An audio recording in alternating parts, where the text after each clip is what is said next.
Good afternoon and welcome to today's Tuesday topic, burden and benefits of inotropes. And I'm really going to focus on the two major inotropes that we use in the critical care population today, and that will be dobutamine and milrinone. Although I'll talk a little bit about some of the other inotropes, that really is the focus for us today. Thank you so much for joining in today's Tuesday topic.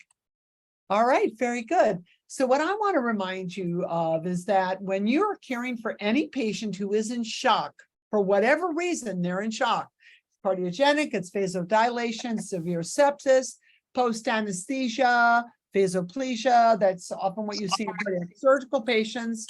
And everybody just remember, please, to mute yourself when you join. You don't automatically get muted with Zoom, so please mute yourself. And then, of course, patients who have valvular disease, but probably the most common patient that we see who is going to need some level of inotropic support will be the patient who presents an acute decompensated heart failure. So it's a little hard to differentiate, and there really is no difference in acute cardiac decompensation heart failure and cardiogenic shock. There's a lot of similarity between the two, but what we want to do is be prepared for the kind of inotropic support that's going to be initiated, and we have to be very wary about the utilization of inotropes for any type of shock, because not only are they beneficial, but they carry with them a pretty significant burden. Now, it's really important to remember, this is just a very generic list. There are many other things we're going to think about. But when we are considering shock, the most important component of shock is not what you think, which is hypotensive, but evidence of end organ perfusion. In other words, end organ hypoperfusion. The patient has a change in their mental status. They have increasing lactic acidosis. They may have ketosis also in lactic acidosis. They have liver dysfunction, mesenteric infarct, decreasing urine output, and evolving increasing creatinine, which we would then classify as acute kidney injury. Their extremities may be cool or mottled. They may also be quite warm. It depends on the type of shock that they have. So we can't just use capillary refill and the modeling and the temperature of the extremities, although that can be quite helpful. What we really have to use are indicators of tissue hypoperfusion. The first one is an SVO2 or SCVO2 of less than 60%. Now, 60% is the low standard for SVO2. 60% means that 60% or more, so if you're at 68, 70, 75, 60% or more of your hemoglobin are actually transporting oxygen. When you're in shock, what actually happens is you decrease the delivery of that hemoglobin transporting oxygen. You don't have volume, you don't have blood, you don't have a good cardiac function, so the delivery of oxygen goes down, and you can't measure that from PaO2. You really have to think about SVO2 or SCVO2 from the central line or the pulmonary arterial catheter, and we are going to remember that anytime that is below 60% and sustained below 60%, what that means is the patient is using the reserve oxygen from their venous hemoglobin, the right heart bound hemoglobin. They're using the reserve of oxygen from that venous hemoglobin. And that is really critically important, because what that's going to tell us is the patient's in shock. Whenever SVO2 is sustained at less than 60%, that's going to tell us that we have a patient in shock. Now, you might not have a central line. You might not have a pulmonary arterial catheter. You can do a venous sample. Now, a venous sample drawn from any vein anywhere is not going to be as meaningful as a central venous blood gas sample, but it will give us some information. So we're always going to look at the presence or absence of available oxygen in the venous bed.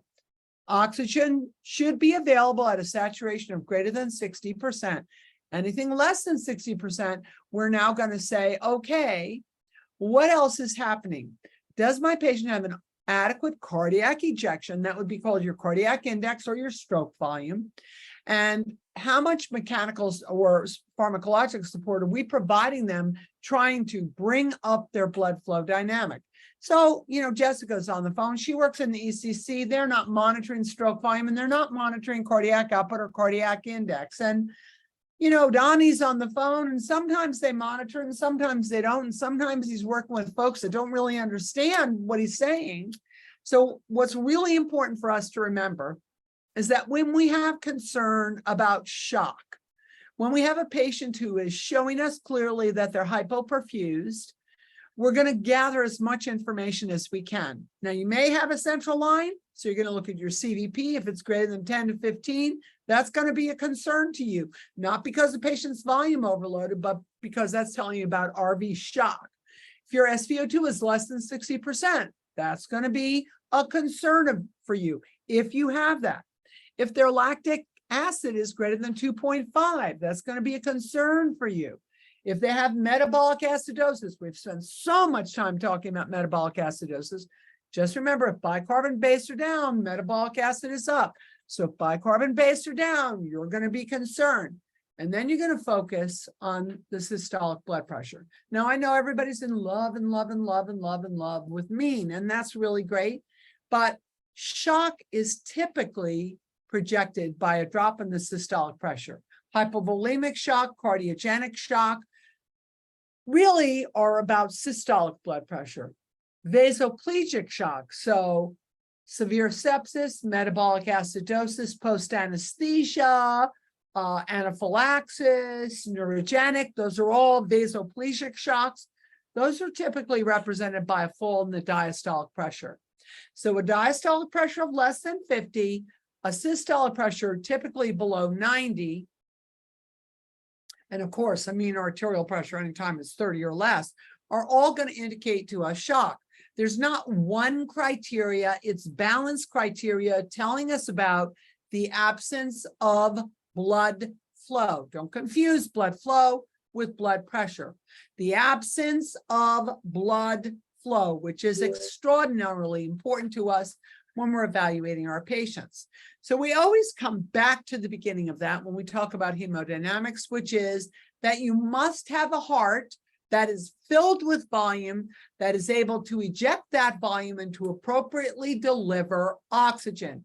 So again, you're going to measure that not by SaO2 and not by PaO2. Those are all pre-cellular measures. You're going to measure that by base, bicarb, lactic acid, and SpO2. And you're going to remember that the things that you really can do a lot about are basically the heart rate and the stroke volume. And that's really what this talk is about today. It's not talking about adequacy of volume resuscitation. What should your stroke volume do in response? I am talking about awareness that your patient will actually initiate tachycardia as a compensatory response for an increased tissue demand for oxygen and or an inadequate stroke volume, the amount of volume ejected by the heart per beat. Now, you don't have to measure that. You have to think critically at the bedside and say, my patient's level of consciousness has changed. His urine output is dropping. His heart rate has gone up, and he has worsening acidosis. He is evolving into shock if he's not already there. And what is it that I can do for him? What do I want to do for him and not just to him? So really important for us to appreciate principles in use of vasopressors and inotropes. And again, today I'm really talking about inotropes, but it is really important conceptually is that one of the things we think about is that very frequently we're going to use one drug that has many different receptor site groups. That drug will be epinephrine. And that means you all might be titrating up to generate some kind of a response in your mind that's supposed to occur, but you've actually gone out of the relative utilization of the drug for that end response. And you're now in some other target area and you're not even aware of it. You're just titrating up because you want to get the blood pressure up. Can't do that. We've got to really understand these concepts. Some of the drugs we use, and the one that I would say the most, and that would be epinephrine, are what we call dirty drugs. Epinephrine, dopamine, if you're using it, sometimes we do because cardiologists still like it. These are dirty drugs. Dirty drugs don't mean that you're going to get an infection when you get them. Dirty drugs means that there's not one specific resuscitation that occurs when you use that drug, that it's dose dependent, and that dose dependency is not what was defined in a book. It's what's defined by your patient's responsiveness.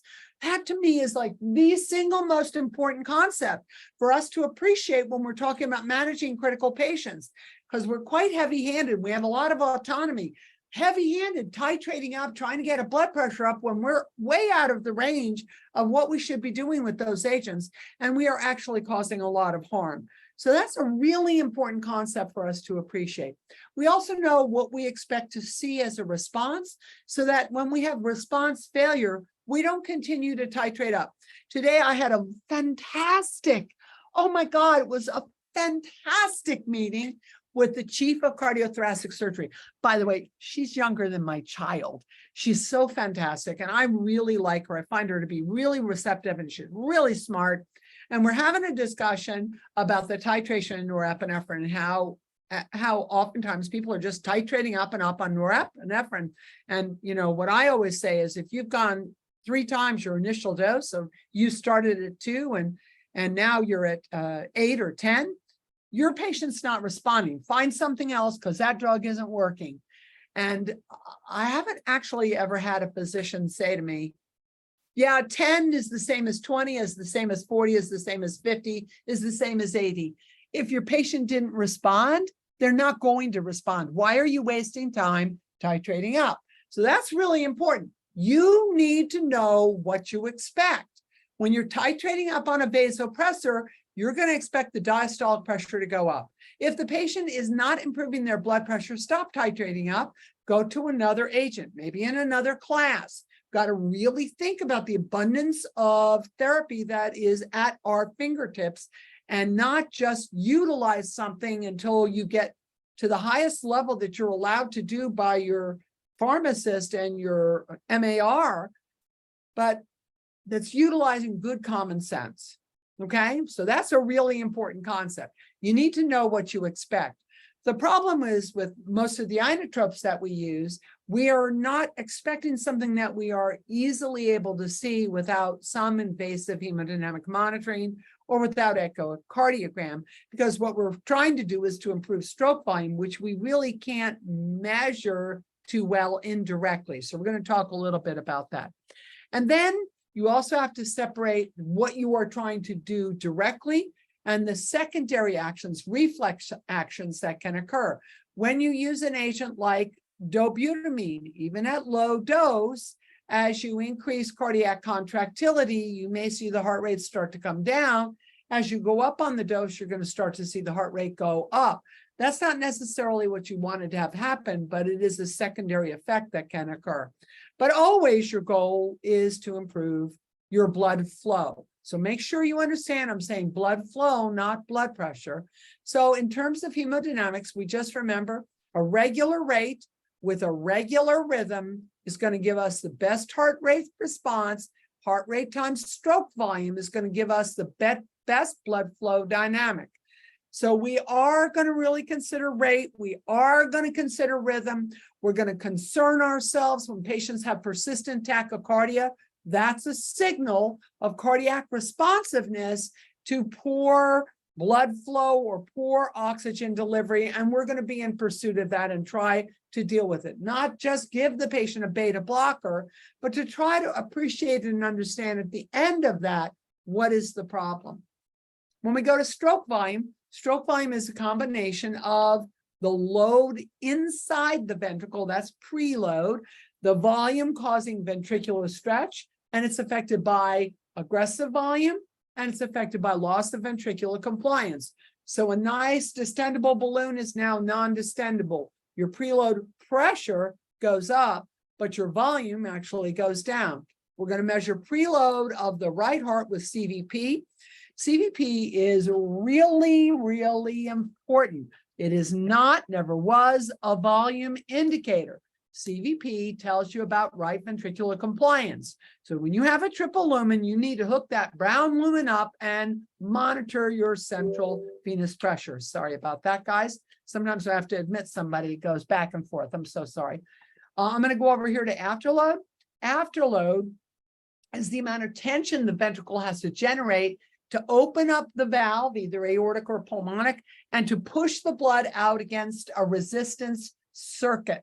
So when we talk about afterload to the left heart, we're going to utilize MAP. You might do an SVR calculation. Have at it. Good for you. Fantastic. And for your right heart, you're going to use mean pulmonary artery pressure. Now, everybody is monitoring MAP, so you have a pretty good view about what your left heart is working against. We don't really use many PA catheters, so it's a little harder for you to understand what your right heart is working against. And this is indeed going to be really important when we're talking about inotropic choice.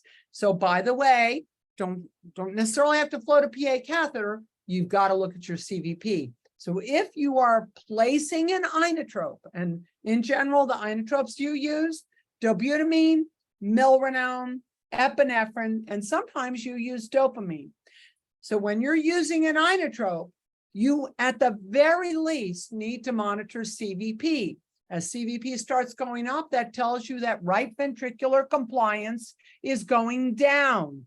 And that's going to be a limiting factor for you when you're titrating inotropes.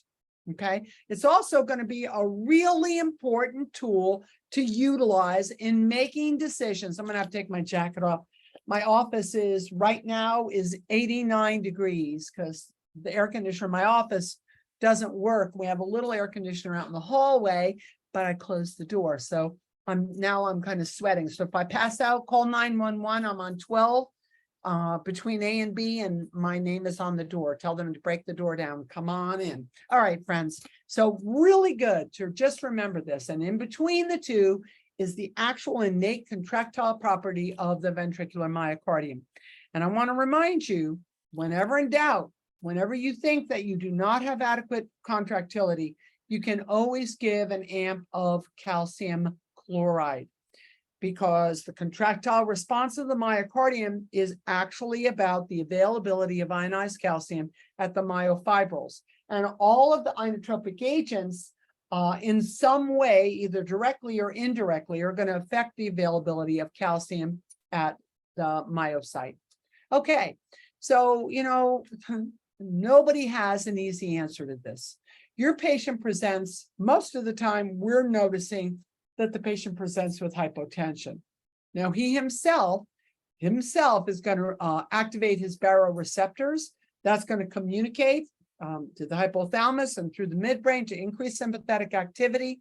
That's going to stimulate the heart, increasing the heart rate and the contractility, increasing the cardiac output, which then will increase the blood pressure. That sympathetic activity is also going to cause vasoconstriction, increasing the systemic vascular resistance. And as long as your heart can eject against that systemic vascular resistance, which in many of our patients, their hearts cannot do that, they will increase their blood pressure. But frequently, we're using norepinephrine and epinephrine and titrating up for blood pressure. Meanwhile, we're increasing the resistance against a heart that cannot enable itself to contract and eject blood flow into the arteries and cannot actually facilitate an increase in blood pressure.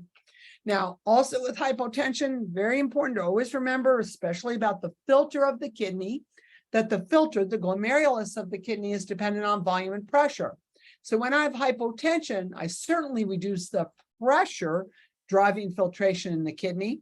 I reduce the blood flow into the glomerulus of the kidney, and then the end result of that is that I reduce my urine output and my BUN and creatinine start to climb. But when I have reduced blood flow to the kidney, I am also going to infarct the renal tubules. And that's going to be a real problem for me because now I'm trying to recover the renal function. When I have decreased renal perfusion, the kidney acts on its own accord by releasing renin, which then converts with angiotensinogen from the liver to angiotensin 1. In the lungs, that converts to angiotensin 2, the most potent vasoconstrictor known to man. So when perfusion in the kidney goes down, we're going to activate renin-angiotensin system. And it's really renin-angiotensin-aldosterone. I'm sorry, I put RAS. It's renin-angiotensin-aldosterone. I must have been thinking about PAD and sedation. So, and that causes vasoconstriction, but it also increases the volume, all of which is great if I have a healthy heart. My heart can eject against that vasoconstricted bed. My heart can increase its contractility. my heart can accept more volume that I have induced myself. You didn't give me any volume. I'm inducing that myself through renin, angiotensin, aldosterone, making more and more volume and increasing my cardiac output. Now, all three of those things, increased cardiac output from heart rate and contractility, increased cardiac output from an increase in volume, load, and stretch of the ventricle, meaning you have a compliant, healthy ventricle, and increasing vascular resistance through vasoconstriction, all will end up increasing your blood pressure. What I want to think about right now, though, is when I have a heart, not necessarily that my patient's in advanced heart failure, but when I have a heart that is no longer contractile capable to move the volume in it against the resistance that it must perform.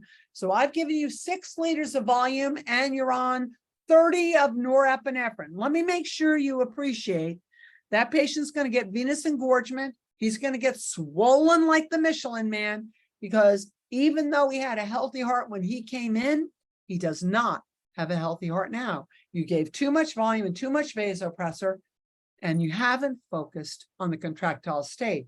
And that's why we think about giving our patients inotropes. Okay, so very important always to remember, assumably, anybody who is hypotensive, our assumption, unless we have a diagnosis and we know they're in advanced heart failure, that our very first approach will be to give you some volume.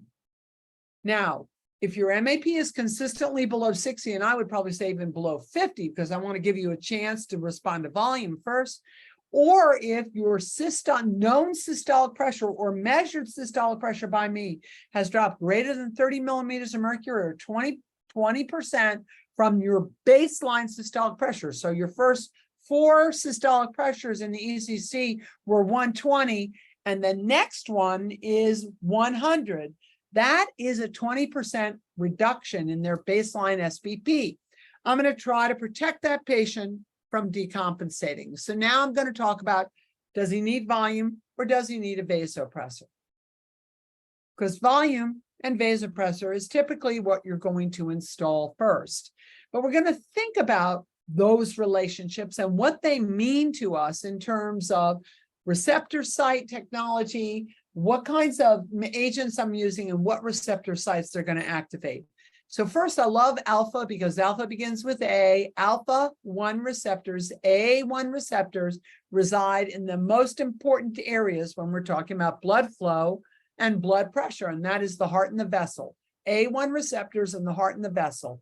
When I stimulate the A1 receptor, the primary mechanism that occurs is an increase in vasoconstriction, and a secondary and very small effect may be a small increase in contractility. But I don't ever choose alpha-1 stimulation to improve cardiac ejection. I choose alpha-1 stimulation, norepinephrine, epinephrine, phenylephrine, to promote vasoconstriction. So remember, I'm choosing that for blood pressure only. I'm not considering that for contractility. When I want to increase the contractile property of your heart through sympathetic stimulation, I'm going to choose agents that have beta-1 properties. Beta-1 properties, most important organ in the human body from my point of view, I'm not a neuro nurse, so from my point of view, is the heart. Beta-1 stimulation increases the heart rate, increases the rate of conduction, meaning it shortens the PR interval because the increased rate of conduction, it's a speedier conduction, and increases the contractile mechanism of the heart. So I'm going to give you alpha-1 stim when I'm concerned about your blood pressure, and I'm going to consider beta-1 stim when I want to improve cardiac ejection, cardiac contractility. So there are many other things that we can do, but what we're talking about right now is sympathetic stimulation, receptor sites, alpha-1 for vasoconstriction, beta-1 for contractility. Are there other agents outside of alpha that affect the blood pressure? Absolutely. Are there other agents outside of beta-1 stimulation that can affect contractility? Absolutely. I've already told you one. One of them is calcium, but there's other agents as well. Now, when we move down to beta-2 receptor stim, the beta-2 receptors actually are primarily reflective of the bronchiolar diameter. So when I give you a beta-2 stim, you basically inhale epinephrine, you have pulmonary bronchial dilation. You also may see some vasodilation of the pulmonary vessels, but also the mainstream blood vessels. And you may actually, at low doses of beta-2 stimulation, have some relaxation of GI smooth muscle. That's not why we use it. We usually use beta-2 stim to dilate the bronchus. We typically don't want to see a patient vasodilate. We typically use beta-2 stim for bronchodilation.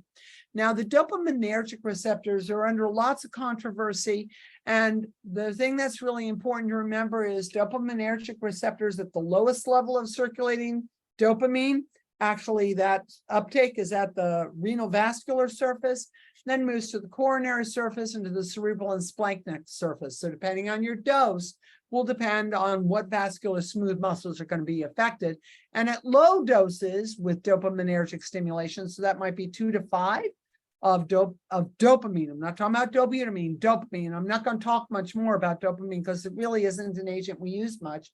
But at very low doses, 2 to 5 of dopamine, what I'm actually going to be doing is causing some organ-specific vasodilation, improving blood flow to those organs. Typically, you start patients at 5 to 10 of dopamine. That is proposed to be primarily contractile, actually now spilling over from dopaminergic receptors to beta-1 receptors and enhancing contractility and increasing the heart rate. And above 10, you spill over to be an alpha stimulation. So look at that. 3 properties in dopamine. Dopaminergic, lots of controversy. Beta-1, no controversy. Alpha-1, no controversy. Okay? But it's a dirty drug because you know what? I'm an older person. I have downloaded receptor sites. At 10, you might actually only be stimulating my dopaminergic receptor sites. I don't know what's going to happen when I start that drug, which is why in general, it's not a drug we like to use. So alpha-1, beta-1, beta-2, and dopaminergic. Those are our receptors. Reminding you again, alpha-1, primarily in the arterial walls, alpha, adrenergic artery, causing significant vasoconstriction, very small level of an enhancement in contractility because it increases the intracellular ionized calcium. So I can have a small increase in contractility. That's not why I chose it. I'm going to choose beta-1 whenever at least beta-1, I can choose other things as well, when I want to increase inotropic contraction or heart rate, chronotropy, and with very minimal vasoconstriction. So although I'm increasing the heart rate and the contraction of the heart, I am not profoundly overstimulating myocardial oxygen demand. Yippee, that's a really great thing. And remember, beta-2, bronchodilation, might have a little bit of vasodilation at that level.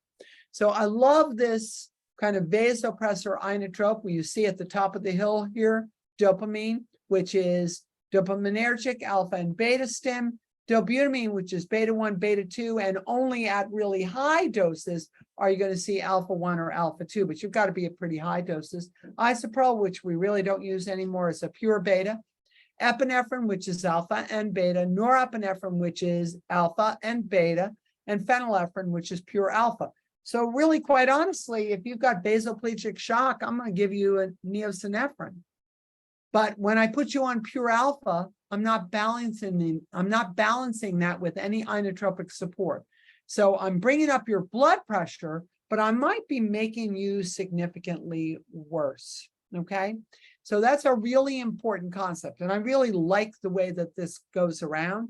Then I'm going to remind you that you have 2 other agents here that you can use for primary vasoconstriction. That, of course, would be vasopressin and also angiotensin 2, also known as giapresso. Those are direct vasoconstrictors with very little effect on the contractile property or the heart rate. Okay, so in some ways that can be good. You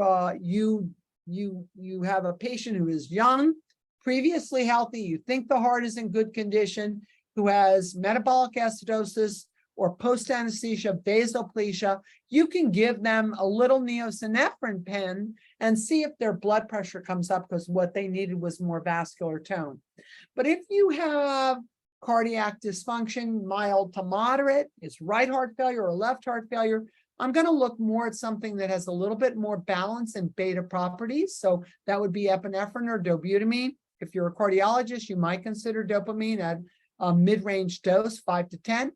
Or I'm going to consider a phosphodiesterase inhibitor, and that would be milrinone. Milrinone is a positive inotrope, does not have as much of an effect on heart rate as dobutamine does. Dobutamine is a direct beta stimulant, so it makes the heart rate go up.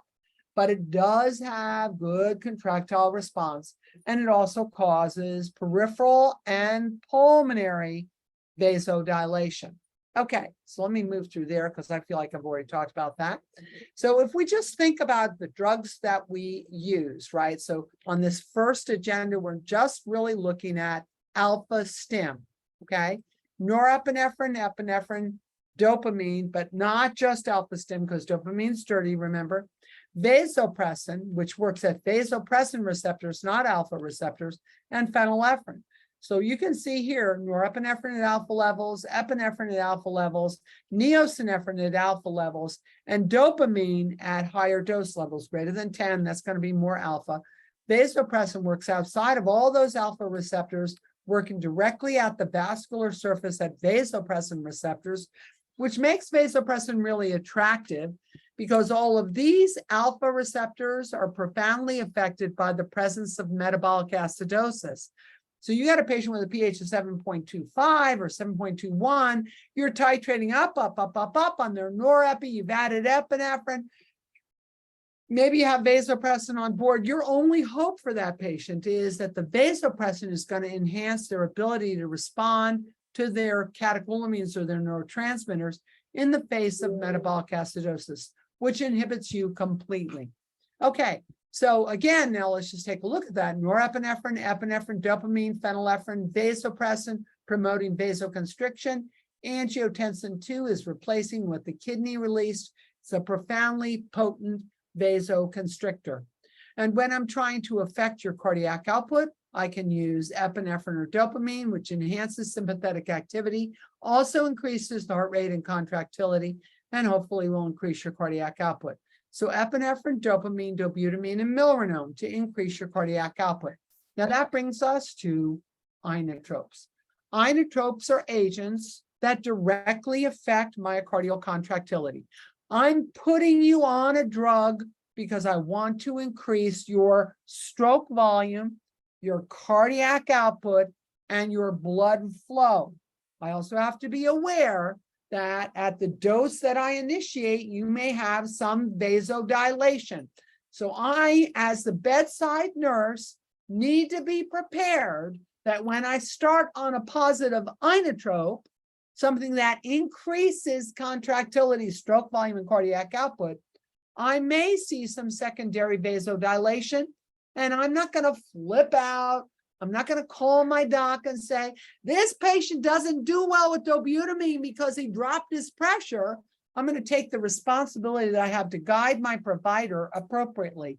I need to balance that beta-2 vasodilation that might occur, especially at a little bit mid-range dose. So for dobutamine, it'd be, again, 5 to 7.5 to 10 of dobutamine, you might have some vasodilation. Then you need to add norepinephrine at a low dose. Sometimes people go, well, why are you giving a vasopressor and you got dobutamine on board and your patient vasodilated? Why would you do that? Because I believe that you should be using agents for what they're for, right? Dobutamine is to enhance cardiac contractility, stroke volume, and cardiac output. But part of working with that is appreciating and understanding. First of all, don't start at a dose of 5, start lower, so you can see how the patient's going to respond. But if you are getting to 5 or you started at 5 to 10 and the patient drops their pressure, you're going to balance that by adding in norepinephrine. And especially in patients with acute heart failure, it's going to be a really important thing. So there's a couple of drugs here that we don't actually use. They're not cleared by the FDA. They're fantastic. They're being used everywhere in Europe. You see, It's in every single category of inotrope of choice for beta block therapy patients, for pulmonary hypertension, cardiorenal syndrome, acute kidney injury, CPB, cardiopulmonary bypass, sepsis, heart failure, the ischemic etiologies. But we don't use it here in the United States unless you are under a extended use authorization from the FDA. We're not using it. So it is important to know there's probably 12 more agents that have come out of the pipeline that can be used for inotropic support. They're not approved by the FDA. So what we're using here today, dobutamine and epinephrine, which are catecholamines, milrinone, which is a phosphodiesterase inhibitor, and it works really through this bipyridine derivative, which is part of PDE. And none of us are using theophylline, although that's a secondary effect. If you were using theophylline, I don't know why you would be. And also digitalis, which most of us are not using. But it is really important to remember that negative inotropes can actually propel your patient into shock or heart failure. So any beta block you're using, any calcium channel antagonist you're using, and by the way, class 1A and class 1C. Okay, class 1A and class 1C are antidysrhythmics that are really sodium channel antagonists.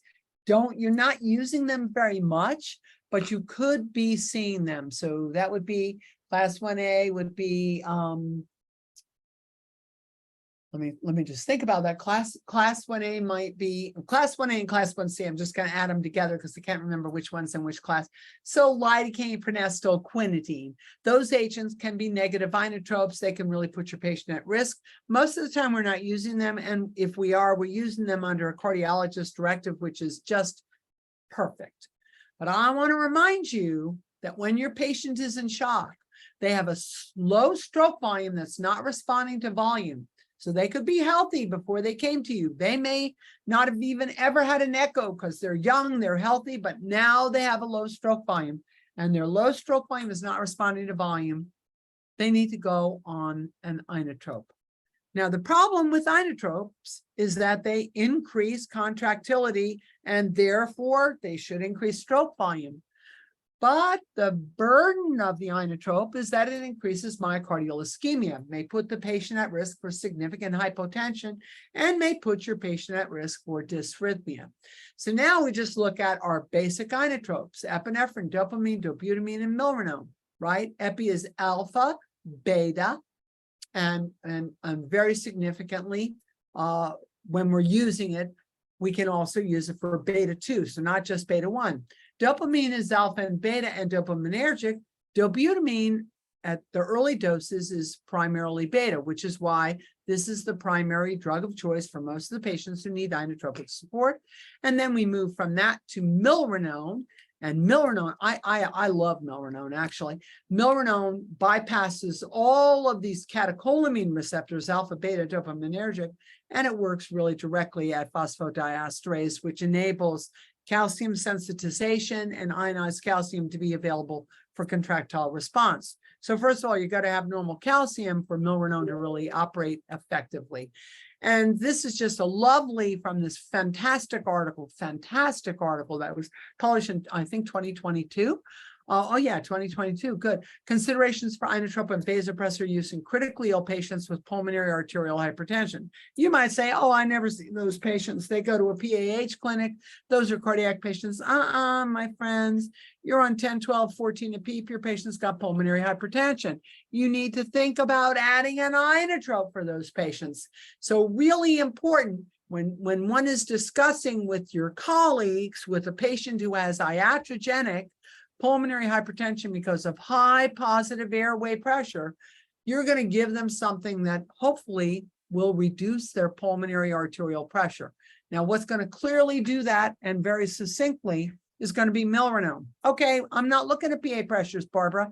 I'm looking at CVP. But during my shift, without volume, just with vasopressors on board, and with the increase of PEEP, my patient's CVP went from 10 to 18. That is a sign of RV failure. I'm now going to talk about inotropic support, and my preference would be always milrinone because that is a direct pulmonary vasodilator. Now, I can hope that I'm going to see pulmonary vasodilation with epinephrine, but the problem is people don't come in your room and say, oh, look how wonderful it is. We're using epinephrine for pulmonary dilation, inotropic support. Nope. They come in the room and say, the patient's blood pressure is low. I'm going to titrate up on epinephrine. So you're never sure what you're dosing with epinephrine. So I just want you to see milrinone and epinephrine have direct effects on the pulmonary vasculature, and milrinone is predictable. Dobutamine may have some effect on the pulmonary vessel. It's unpredictable. Epinephrine has effect on the pulmonary vessel. It's unpredictable. Milrinone affects the pulmonary vascular bed. So when people say, well, when do you choose dobutamine or when do you choose milrinone? Really depends on what I'm trying to do, right? I personally am a big supporter of both dobutamine and milrinone. Dobutamine for contractility, milrinone for pulmonary dilation, but I'm also going to have some secondary arterial dilation.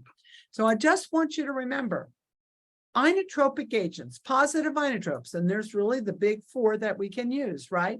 Epinephrine, dobutamine, dopamine at inotropic dose, not really that predictable, and milrinone. Those are the four inotropes that we typically use. Those agents enhance myocardial contractility independently of whether you have enough volume or whether or not you're compliant, whether or not the ventricles are compliant, not you, the person, the ventricles are compliant, and whatever your heart rate might be.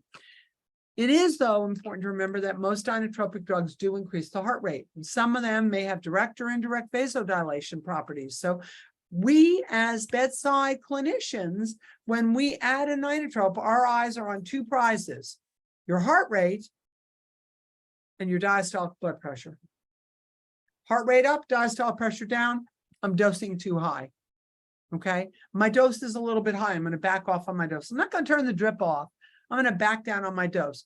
For dobutamine, that's fabulous because half-life's like 2 to 3 minutes. For milrinone, the half-life's about 4 hours. So whatever you commit to with milrinone, you got to wait about 4 hours to see what's going to happen. That's a long darn time if you're talking about a critical patient. So a lot of times we prefer dobutamine because it's instantaneous on and off. Clap on, clap off. 2 minutes before uptake and 2 minutes before degrade. Milrinone, 3 to 4 hours before you see maximal effect, 3 to 4 hours before you clear to half of the circulating property. That's a long darn time in a critical patient. So we try to be relatively certain when we add milrinone that it's the right choice. And we're always prepared when we give milrinone. We as a bedside nurse are always prepared. I might have to add some Levophed. If you drop your pressure too much, but milrinone has enhanced your cardiac contractility, I might want you to stay on milrinone, but I may need to add in norepinephrine to cause some vasoconstriction. So really, really important. It's also really, really important to know that inotropic agents have not been shown to significantly improve mortality and morbidity. So that's really sad because we want it to work. We think it's going to work.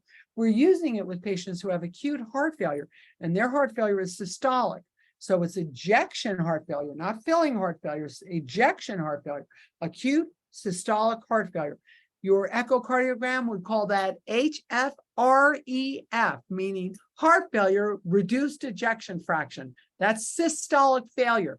That patient, as they decompensate, we have to be discussing not just what can I do to get their blood pressure up, but what can I do to improve their cardiac ejection? So again, we think about dobutamine. I have about maybe 6 or 7 slides that I'm just going to review dobutamine versus milrinone so that we're really clear why the choice is made, or as best we can be about why the choice is made. Dobutamine is exclusive beta 1 and eventually beta 2. So that means at higher doses of dobutamine, you're going to have some vasodilation. At even higher doses, so that would be greater than 20 or 25.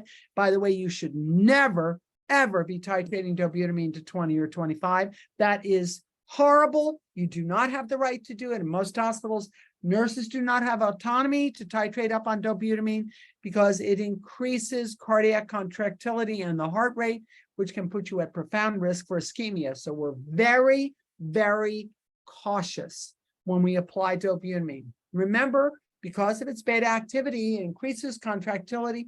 It also can increase the heart rate.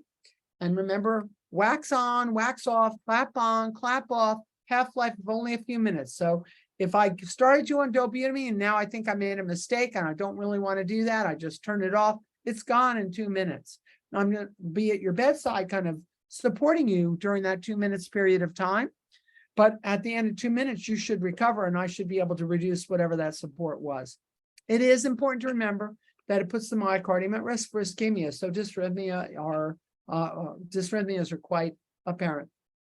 So with patients who have had an acute myocardial infarction, despite the fact that their EF may be low and their stroke volume may be low and they may be in acute decompensated heart failure, the struggle is, should we be putting those patients on Dobutamine? Because the enhancement in contractility and the heart rate increase myocardial oxygen consumption. So in an acute MI, I'm not talking about heart failure now, I'm talking about MI. In acute MI, typically, if you're able, what would be administered to these patients would be mechanical circulatory support. So you could use balloon pump, you could use Impella, you could use VAD, you could use ECMO, right? But Dobutamine post-acute myocardial infarction is not the therapy of choice because of the increase in myocardial oxygen demand and consumption. And I want to remind you, it's a direct effect on beta-1 and beta-2 receptor sites. And that's really, really important for us to remember. At lower doses, so patients who don't have known heart failure are going to respond to low doses, 1.25, 2.5, 3.75, without significant alterations in their vascular tone and without profound tachycardia. So we always want to use the lowest possible dose. We want to have a good communication with our provider. We may get to 5, but let's start lower and see how the patient responds. So at lower doses, you can increase your cardiac ejection, your ejection fraction, your stroke volume with not such a severe increase in myocardial oxygen consumption and demand. Now, in my hospital, nurses do not titrate Dobutamine, but I always have a discussion. You wrote for 5. Do you mind if I start at 1.25, then I'll go to 2.5, then 3.75? And I'm going to be limited myself in going up. I'm going to go up every 5 minutes because I want to give you time to respond. And I'm limited in going up anymore by the presence of tachycardia. I feel like that's a really good way to manage this, but you're going to decide in your own institution with your own providers what the right thing to do is. I do want to remind you that adding norepinephrine, if you have some vasodilation with Dobutamine, it shows, because epinephrine is like marrying inotrope plus vasoconstrictor, right?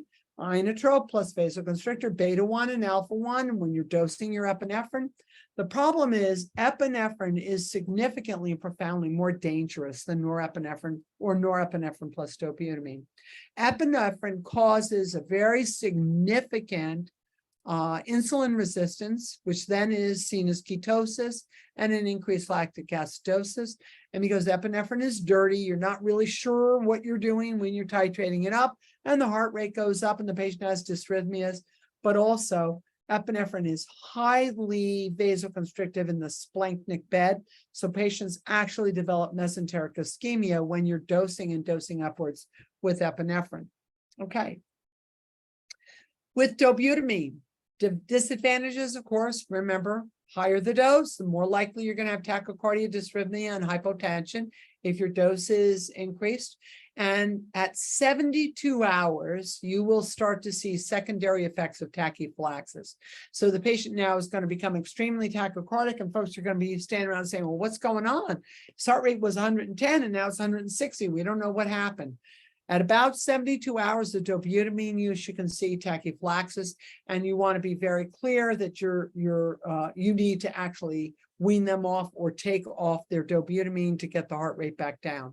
Also, really important to remember that if your patient has outflow obstructions, so that would mean aortic stenosis, most particularly in aortic stenosis, you do not want to use Dobutamine because the enhanced contractility against a very high level of resistance will put you at risk for an acute myocardial infarction. So now let's just talk really quickly about milrinone. Milrinone is a fantastic agent. And what I just want you to remember about milrinone, it doesn't work at the beta receptors. Ultimately, it actually increases the free ionized calcium to be used in the energizing molecule, or the building block for the energizing molecule. That's AMP, which ultimately will become ATP, high level energy, nuclear storage in your myocytes. Fantastic. Used frequently in combination, milrinone plus dobutamine, milrinone plus dobutamine plus norepinephrine, all of which is great. It is not the strongest inotrope. It's a weaker inotrope, but it has a very beautiful effect on the pulmonary vasculature. So this is really, really important. It is significant to remember, as I mentioned to you before, it takes 3 to 4 hours for it to peak, and it takes 3 to 4 hours for it to clear to half-life. So that means I put you on milrinone. I've realized that's a mistake. You're really hypotensive. I've given you an amp or two of calcium chloride. I put you on norepinephrine. I've turned off your milrinone, but you're not going to get significantly better in 20 minutes or 5 minutes or 15 minutes like you would had I shut off dobutamine. It's going to take 2 to 4 hours to actually see the patient start to improve, and you now can reduce your vasopressor. Now, in some of the newer research says that these individuals who receive milrinone oftentimes are going to have more atrial dysrhythmias than patients on dobutamine. And not a big surprise that they have sustained hypotension, because this is a very significant alteration. It increases the uptake of calcium at the myocytes, but it reduces the uptake of calcium in the vascular surface. So I have vasodilation vascularly and an increased inotrope at the heart. And that's really important. Increased uptake at the heart, decreased effect or uptake at the vasculature. So very, very, very important. Why do people choose milrinone? Because generally it doesn't increase the heart rate the same way that dobutamine does, because it does not increase LV resistance. It improves LV compliance. So your LV filling pressures are going to go down. Now, you're not in the cath lab, so you're not monitoring LV filling. You might be in a CVICU and you're monitoring PA diastolic, and that's telling you about low LV filling. You're not in either one of those places. But all of a sudden, your sats start going up. All of a sudden, your respiratory rate starts coming down. We're going to assume that that means that I've made the left ventricle more compliant and easier for volume to fill it, and therefore empty from it. Okay, so really important. If my patient's on beta block therapy, they've been on it for 2 years, they have advanced decompensated heart failure, and they're on beta block therapy, although I don't know why they would be, but if they're on beta block therapy, you would not put them on dobutamine. Dobutamine is a beta stim. You don't want to have beta block. Those two things are going to cancel each other out. Nothing's going to be effective. So if I've got a patient on beta blockers, I'm probably going to choose milrinone, because those are not competitive, right? Milrinone actually increases the availability of ionized calcium at the myocyte, and has nothing to do with the beta receptors. But it is, again, really important to see that milrinone can actually cause pulmonary vasodilation and systemic vasodilation. So if my patient has a CVP of 15 to 18 to 20, I'm going to put them on milrinone. Now, if they need a little more inotrope, I'm going to put them on very low dose dobutamine, but milrinone is what I'm going to choose with somebody who has evidence of right heart failure, high CVP, evidence of right heart failure with a PA catheter, which I'm able to measure. But I'm going to assume that anytime you have a high CVP. Milrinone can lead to hypotension, and often does that in patients who are not actually adequately volume loaded. Okay, now they had a lot of volume in their vein, but they were arterial hypovolemic.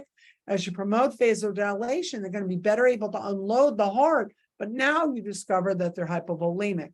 So when their blood pressure drops, you're going to think about giving some volume. You can also use calcium as an antidote to milrinone. That's all good. You want to remind yourself it takes 3 to 4 hours to achieve half-life, to reduce your circulating milrinone. And by the way, that's only if you have good kidney function, because it is cleared through the kidney. So if you have impaired renal function, it may take 6 to 8 hours for you to clear milrinone. What does that mean? It's not the drug of choice in patients with renal dysfunction who have AKI or chronic kidney dysfunction. So always really, really important to remember that the secondary effects from milrinone administration may persist for hours. Can my patient handle that or not? And I'm going to try to know that at the outset when I'm trying to make a decision. Dobutamine versus milrinone. Okay. Now, historically, I would say I've told everybody historically, but the new data says no reason to bolus a patient with milrinone if they are already hypotensive or at risk for hypotension. By 3 hours, you're going to have a similar steady state of milrinone, whether you bolused or not. So I used to always say, make sure you bolus, saturate those receptor sites. Your patient's going to do better. What I'm now saying is probably better not to bolus, but as a bedside provider, don't expect your patient to respond when you put them on a continuous IV drip. Don't titrate it up until you get to about 3 hours. That's when it's going to be bioactive. So it means I've given a 3-hour commitment to my patient for him to respond to his milrinone. And that's around the 3-hour mark. Now, the thing to remember is the person who got a bolus, you're going to see hemodynamic effects. Their stroke volume is going to improve. Their perfusion may improve initially because you gave them a bolus. But actually, they have a lot more side effects with tachycardia and hypotension. So again, thinking about the patient, how do I want to protect them? His heart rate is 60, his blood pressure is 180. I'm going to bolus him with milrinone. But if his systolic pressure is 100 and his heart rate is 130, milrinone is probably not the choice for him. And by the way, if his urine output is down, his serum creatinine is going up, he's not getting milrinone from me because it's going to take too long to clear. It's renally cleared. I don't think it's a good choice. And that's something we just need to be aware of. Okay. So milrinone therapy is really a great therapeutic initiative for patients with acute decompensated heart failure. Remember, this is not somebody in the clinic. This is somebody who is acutely decompensated. As long as they have preserved renal function, if they are receiving beta block therapy, if they have pulmonary hypertension, or if their blood pressure is relatively stable, milrinone is going to be a fantastic drug of choice. So for those of you who might be doing PA catheters, I don't know if any of you on this phone call use PA catheters, but here's the thing I want to say about that. Is one of the most important evolutions in calculation is what we call the pulmonary artery pulsatility index, and that's PAS minus PAD divided by CVP or right atrial pressure. That's called pulmonary artery pulsatility index. Anything less than 1 means that you need volume and inotropic support. That's telling you about RV failure. So again, you see the CVP plays a major role here because it's the denominator. But you can't do PAPI, PA pulsatility index, without a PA catheter. PAS minus PAD divided by right atrial pressure. So those of you who are using PA catheters, even if it's infrequently, it's really important to look at PAPI as you are titrating up on PEEP, because that's going to overload your right ventricle and that number is going to go down less than 1. Your patient will not survive if you don't give them right heart support. Right heart support in this case will be milrinone, primarily because of the pulmonary dilation, but it can also be dobutamine. So that's really how we make those judgments. Just to remind you, epinephrine is mixed alpha beta, dirty. Never really know what I'm giving. Titration is difficult. Can't be sure that I'm actually doing the right thing for that patient. So really, really important. I'm happy to share my slides with you, just talking about actions, dosing, pharmacokinetics, adverse effects, and concentrations of the big, really just the big 3: dobutamine, milrinone, epinephrine. Just really important to remember, every drug has its place. And what we have to be able to do is say, when one drug fails, should we move on to the next? What are going to be the issues? How are we going to manage the patient? How are we going to protect the patient from his secondary side effects and do the right thing? Because, of course, every one of us is trying to do the right thing to protect our patient, to improve their blood flow, and to restore them to functional levels. I want to say thank you so very much for joining today's Tuesday topic on inotropes, benefits and burdens. Ta-ta for now. And for those of you on the call, remember, I'm going to stay on the call for us to have a discussion. Thank you so much.